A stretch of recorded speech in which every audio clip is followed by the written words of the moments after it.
Hai para koruptor atau yang merasa pernah mencuri dari rakyat, kalau kau kembalikan yang kau curi, ya mungkin kita maafkan. Nah, yang koruptor ini kok mau dimaafkan? Koruptor tuh harusnya nomor 1 dipenjarakan.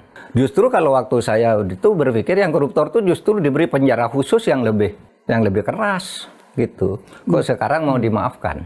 Nanti kita beri kesempatan cara mengembalikannya, bisa diam-diam supaya nggak ketahuan. Mengembalikan loh ya, tapi kembalikan. Asal mau kembalikan, loh terus nanti kalau setiap orang menyelesaikan diam-diam terus gimana? Kepada siapa menyelesaikannya? Berapa jumlahnya yang bisa dipertanggungjawabkan? Kalau diam-diam saya bicara dengan Pak Prabowo, Pak, saya korupsi Pak, saya mengembalikan. Berapa korupsimu? 5 miliar Pak. Gimana Pak Prabowo ngeceknya? Kalau itu 5 miliar. Kalau saya korupsinya 20 miliar. Terus ini diumumkan apa tidak? Kembalikan aset itu lewat pengadilan dan itu lebih sah daripada diam-diam. Mari dong bernegara ini yang bener aja gitu. Ada profesor-profesor yang pinter-pinter kok nggak setuju. Heran saya. Profesor pinter atau bodoh? Saya nggak tahu itu. Mungkin pinter otaknya, tapi hatinya tidak. Ya, akhirnya nggak usah penjara saja, ya kan? Nggak usah ada hukum, udah damai aja, nggak usah penjara lagi kalau gitu. Gitu kalau itu alasannya. Mohonlah jangan dikacaukan ini. Masalah hukum kita ini berkembang dari waktu ke waktu, kita benahi dengan begitu susah payah, hanya dirusak dengan begitu saja. Orang tidak mau presentasi, tidak mau mendengarkan dulu, lalu sabdo pandito ratu gitu yang dikatakan tuh harus dianggap benar, itu bukan tujuan kita bernegara. Jadi begini, Pak Prabowo kan janjinya mau mengejar sampai ke Antartika. Begitu saya dilantik jadi Presiden Republik Indonesia, jika memang saya menerima mandat dari rakyat, pada saat itu saya akan cari bukti-bukti korupsi semua itu. Dan pada saat itu, mulai saat itu, saya akan kejar koruptor-koruptor itu. Bila perlu, sampai ke Antartika, sampai ke padang pasir yang paling jauh, akan saya kejar. Sabar sedikit, saya baru menjabat 2 bulan. 2 bulan, ya kan? Anda sudah hitung berapa koruptor yang sudah ditangkap. Meskipun rakyat tidak puas. Ya hari ini kita membaca Harvey Moes, itu kan jatuh hukuman penjara. Penjara 6,5 tahun. Iya. Korupsi 300 triliun di penjara cuma 6 tahun. Dengan alasan punya tanggungan keluarga dan berperilaku sopan. Itu artinya hukum di Republik ini masih bobrok, kawan. Ngerti kan sekarang? Ini yang bikin geleng-geleng kepala. KPK ralat kasus korupsi CSR Bank Indonesia. Dalam sejarah Republik ini bisa-bisanya tersangka kasus korupsi diralat. Kenapa? Karena yang korupsi kader Gerindra. Ya enggak? Mentang-mentang kadernya dilindungin gitu. Coba kalau kader partai lain. Habis nih. Ini yang kau bilang mantap. Mantap kepala kau lah. Anak-anakku, Rafa dan Mika, Papa bukan koruptor. Oh iya memang bukan. Papa bukan koruptor kok, Dek. Ya. 271 triliun itu uang lembur Papa. Nggak usah sedih. Nanti kita beli Hot Wheel ya. Yang isi Son Horek. Oke, nggak apa-apa. Papa juga sudah dapat diskon tahun baru kan ini. Cuma 6 tahun penjara kok. Ya. Lagian 1 miliar doang bayarnya. Kembalian masih banyak kok, Dek. Jangan sedih, oke? Anda yang koruptor itu ya? Iya. Tadi saya dapat info kalau Anda dinyatakan bebas ya, tapi sebelum itu Anda dikenakan biaya denda sebesar Rp5.000 aja. 5.000? Perasaan tadi nggak ada. Oh ini. Untung tadi nggak jadi beli cilok. Ini Pak. Terima kasih. Saya antarkan ke depannya. Pak, jangan saya Pak. Pak, jangan saya Pak. Itu kenapa Pak? Itu biasa di penjara karena UU ITE. Ditangkap karena UU ITE. Jadi jangan sembarangan ya kalau di sosial media. Oke, siap. Dijaga gitu ketikan-ketikannya. Pak, di penjara saya. Ini kenapa lagi? Saya nggak tahu itu langka. Kamu nggak dibayar. Itu biasa, itu piara landak. Hewan langka. Jadi gak boleh ya. Jadi mau aman sih mending piara ani-ani sih yang paling aman, kayak pejabat-pejabat gitu kan. Ini kenapa Pak? Oh itu maling ayam biasa, jadi digebukin dulu, ditangkap, langsung dipenjara. Emang sedikit sadis sih Pak. Untung saya koruptor Pak. Iya, untung masih koruptor doang ya. Serem banget. Kepada seluruh TV swasta, kepada seluruh platform di TikTok, di YouTube gitu ya. Ini gue mau minta tolong banget sama lo pada untuk tidak lagi bekerja sama dengan seorang wanita yang dimana suaminya itu korupsi 300 triliun hanya dihukum 6,5 tahun penjara. Kenapa gue minta? Karena ini adalah contoh konkret bahwa moralitas kita dalam hal bertanggung jawab terhadap apa yang kita lakukan itu seburuk itu. Karena kenapa? Kalau misalnya kita diemin nih mereka beredar di mana-mana, lu bayangin cuy, anak-anak kita apa nggak mikir?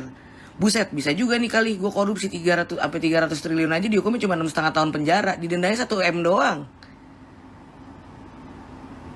Udah merugikan negara, didendanya 1 M doang. Kita telat bayar pajak aja ya kan, pajak kita berlipat ganda. Kan jatuhnya sama tuh kan, merugikan negara. Lu bayangin. Ini merugikan negara hampir 300 triliun, hukumannya cuma 1 M. Masya Allah, kagak ada itu. Dimiskinkannya tuh tidak ada gitu. Oke lah, fine, misalnya perampasan aset tidak ada gitu kan. Tapi paling tidak dendanya jangan segitu dong Pak. Dendanya 500 triliun Pak, kalau bisa. Dibayarkan segera, atau kalau dia nggak melakukan hal itu, hukumannya bisa ditambah lebih berat, kan gitu. Buat apa gembar-gembor dari kemarin kasus korupsi di mana-mana ditangkap-tangkepin, tapi ketika kita finalnya kita tahu hukumannya senyaman itu hidupnya, bahkan keluar dari pengadilan masih ganteng. Keluar dari pengadilan masih ganteng, Masya Allah, masih cantik, masih bisa pakai make up lu, Masya Allah. Moralitas lu di mana? Astagfirullah. Sedih banget gua, asli. Nggak usah deh lu ngata-ngatain SDM rendah di Indonesia. Kalau hal kayak begini aja masih didiamkan dan masih dianggap normal. Dan masih bisa menuntut hal untuk dikurangi lagi, itu dia punya hukuman penjaranya. Ya Allah, Tuhan. Lo kebayang kagak yang jadi maling sendal pada gondok-gondok semua itu, gue timbang maling sendal di masjid aja digebukin sampai babak belur lah ini. Maling uang negara dihukumnya cuma 6,5 tahun, gokil. Big applause for every one of you who did this. Assalamualaikum warahmatullahi wabarakatuh. Jumpa lagi dengan saya di Camp TV Channel. Kali ini ya ada Profesor Mahfud MD yang merespon soal pernyataan Presiden Prabowo Subianto ya, yang ya akan memaafkan seorang koruptor apabila mengembalikan hasil korupsinya atau hasil curiannya. Ini kan sesuatu yang sangat lucu sekali, dan anehnya para menteri-menterinya pun berusaha mencarikan dalil-dalil, mencarikan ya supaya apa kata-kata Pak Prabowo ini dianggap benar gitu loh. Harusnya tidak seperti itu. Dan ini Profesor Mahfud MD benar-benar memberikan respon yang sangat menohok sekali ya kepada Presiden Prabowo Subianto. Bahwa kalau menurut hukum pidana itu tidak ada kata maaf atau memaafkan. Biarpun sudah istilahnya ada restoratif justice, itu kan hanya kasus-kasus yang ringan. Kalau kasus-kasus korupsi ya nggak mungkin ada lah. Pidana ya pidana, hukum harus ditegakkan. Siapapun yang korupsi, apabila dia tidak mengembalikan ataupun berusaha mengembalikan, itu kan ada undang-undang perampasan aset hasil korupsi. Kan sudah ada undang-undangnya, jadi kenapa mesti kalau mengembalikan itu nanti dikasih ampunan atau dimaafkan? Kan harusnya ini dijelaskan yang secara detail ya oleh para menterinya, oleh menteri hukumnya, ya oleh pembantu-pembantu presiden lah. Tidak justru malah mencarikan dalil-dalil seolah-olah kata-kata Pak Prabowo yang akan memaafkan koruptor ini yang mengembalikan hasil curiannya ini seolah-olah itu benar gitu loh. Tetapi kan ini harus benar-benar melalui kajian dulu baru mengeluarkan statement atau mengeluarkan kebijakan. Ini kan kita sebagai masyarakat umum, masyarakat bawah, orang awam, jadi kan bisa saja menafsirkannya dengan salah kata-kata Pak Prabowo ini ya. Soal yang ingin memaafkan para koruptor yang mengembalikan hasil korupsinya. Jadi kalau kata Pak Mahfud ini korupsi ya tetap korupsi, harus dihukum. Kalau bisa ya seberat-beratnya, hukum keras kalau kata Pak Mahfud. Bukan malah dimaafkan. Mengembalikan atau tidak mengembalikan itu urusan lain, nanti ada undang-undang perampasan aset. Dan apalagi Pak Prabowo mengembalikannya secara diam-diam. Ini kan aneh sekali. Jadi ukurannya mengembalikan secara diam-diam itu seperti apa? Mengembalikannya kepada siapa? Secara tertulis atau tidak tertulis? Itu nanti disiarkan atau dipublikasikan atau tidak? Di-share atau tidak ke publik? Jadi kan ini sangat ngambang sekali ya. Ini kebijakan apa ini? Jadi kita sebagai masyarakat awam pun bingung ini. Gimana kebijakannya ini? Diartikan begini nanti salah, diartikan begitu nanti salah. Jadi lain kali ini saran-saran dari orang-orang bawah ya. Kalau mengeluarkan kebijakan itu ya dikaji dulu oleh ahli-ahlinya, dikumpulkan dulu para ahli hukumnya. Ya baru mengeluarkan kebijakan, baru mengeluarkan statement. Harusnya seperti itu. Ditanyakan dulu kepada para pembantunya yang memang menguasai bidang-bidang hukum. Jadi kan nggak mudah dipatahkan oleh para ahli-ahli hukum tata negara yang ada di luar pemerintahan ya. Sangat mudah sekali dipatahkan.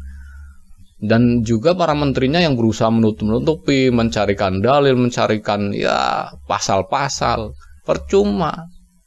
Karena yang di luar ini jauh lebih banyak orangnya yang pintar-pintar soal hukum tata negara atau hukum pidana ya. Itu kata Profesor Mahfud MD. Harusnya ya diakui kalau memang salah ya tinggal diralat. Itu kata-katanya maksudnya seperti ini. Bukan berarti membebaskan atau memaafkan itu membebaskan atau tidak dihukum. Gitu kan. Tapi nggak ada penjelasan sama sekali dari Pak Prabowo sendiri atau dari para menterinya. Dan yang bikin gemesnya lagi nih ya. Setelah berapa hari Pak Prabowo mengeluarkan statement itu, diputuslah pengadilan kasus korupsi timah 371 triliun dengan terpidananya Harvey Muiz ya, yang divonis 6,5 tahun penjara.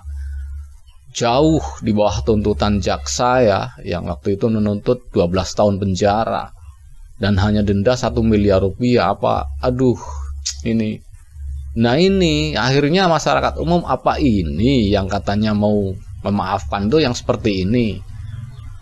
Miris sekali loh, sangat miris sekali. Terpidana kasus korupsi 271 triliun, bahkan hakim merilis bahwa kerugian negara korupsi timah ini mencapai 300 triliun. Hanya dihukum 6,5 tahun dengan denda 1 miliar rupiah. Ini kan netizen semua berkerut jidatnya dan ya mengeluarkan kata-kata yang umpatan ataupun makian akhirnya kan. Mana yang katanya Pak Prabowo keluar-keluar mau mengejar, mencari bukti-bukti terpidana kasus korupsi hingga ke Antartika, bahkan ke gurun pasir yang sangat jauh sekalipun akan dikejar. Tetapi ini yang sejelas-jelas di depan mata, 271 triliun nilai korupsinya, hanya divonis 6,5 tahun dan denda 1 miliar. Dan itu perampasan asetnya pun masih belum jelas, apakah memang disita, apakah bagaimana, itu belum jelas. Ini bikin marah masyarakat Indonesia, netizen ya, geram semua. Tetapi anehnya Presiden Prabowo tidak geram, yang katanya mau mengejar sampai ke Antartika, bahkan sampai ke gurun pasir yang jauh sekalipun. Tidak ada pidatonya Pak Prabowo bahwa apa kecewa, apa geram, apa marah, kok hanya divonis segitu, bukan dihukum berat. Dan ini korelasinya sama dengan yang tadi, yang pidato mau memaafkan kalau mengembalikan. Nah, masalah mengembalikan enggaknya kan katanya bisa secara diam-diam. Nah, ini kan jadi misteri semua. Jadi negara kayak sepertinya kayak main-main aja. Ya udahlah, nggak usah dihukum aja sekalian, ya bebasin aja, terserah. Akhirnya kan seperti itu. Kalau memang alasannya karena kemanusiaan, karena mempunyai tanggungan ya keluarga, aneh sekali. Hanya divonis sekian, ya udah bebasin aja, terserah lu semua deh. Mau dihukum kayak mau kagak kayak terserah deh. Kita rakyat di bawah yang nonton aja. Mau dihukum silakan, mau dihukum ya mau nggak dihukum ya silahkan, terserah. Gimana enaknya lu pade deh, terserah. Jadi kita udah bosen ngeliatnya. Ngesen kiri beloknya kanan udah biasa. Ngomongnya mau ngejar-ngejar udah ketangkep, bukan dihukum malah dikasih hukuman ringan, bahkan nanti mau dimaafkan. Kan aneh sekali. Ibaratnya ini orang kita lagi mengejar buruan, udah dapet buruannya malah dilepasin lagi. Ini ngapain kita kejar-kejar? Ya udah biarin aja. Ngapain dikejar-kejar sampai ke Antartika, sampai ke gurun pasir kalau hanya untuk dilepasin, dimaafin? Percuma saja. Gitu, masalah mengembalikan atau tidaknya kita nggak tahu, nggak dipublikasikan, bahkan bisa secara diam-diam. Ini model apa begini? Jadi hukum yang selama ini dibangun tiap tahun makin bagus, akhirnya hancur. Sehancur-hancurnya, runtuh seruntuh-runtuhnya kalau memang itu diberlakukan. Jadi ya memang sudah berlaku, mungkin contohnya kasus Harvey Muiz kemarin dengan vonis sangat ringan sekali, dan bahkan para netizen mengomentari keluar dari ruang sidang aja mukanya masih kelihatan tampan, masih kelihatan cantik. Coba kalau orang maling ayam apa maling apa di kampung, jangankan keluar dari ruang sidang, keluar dari kantor polisi aja sudah nggak ada rupa mukanya, sudah nggak ada bentuk lagi. Nah ini udah koruptor 271 triliun masih senyum-senyum, keluar dari ruang sidang masih sumringah, masih tampan, masih cantik, kayak nggak ada beban. Enak sekali ya. Beda jauh dengan orang-orang yang maling ayam, bisa bengep, bisa nggak ada rupa mukanya, nggak ada bentuk lagi. Dan itulah yang dikomentari oleh para netizen kita, dan kita wajib suarakan hal-hal yang seperti ini nih. Harusnya jangan sampai terjadi lagi. Jadi hilanglah kepercayaan ya sebagian masyarakat Indonesia, mungkin saya nggak menyebut semua masyarakat ini, mungkin sebagian ya. Mungkin dari para pendukungnya yang memang fanatik buta ya nggak ada urusan mungkin, tapi bagi kita yang ya berpikir secara realistis, berpikir secara akal sehat, tentu akan memprotes hal tersebut. Oke, mungkin cukup sekian dulu reaction video dari saya. Bagi Anda yang ingin berkomentar, silahkan tulis komentar Anda di kolom komentar yang tersedia. Dan bagi Anda yang belum subscribe, silahkan subscribe supaya dapat bonus tontonan video setiap harinya dari MTV Channel. Wassalamualaikum warahmatullahi wabarakatuh. Salam waras.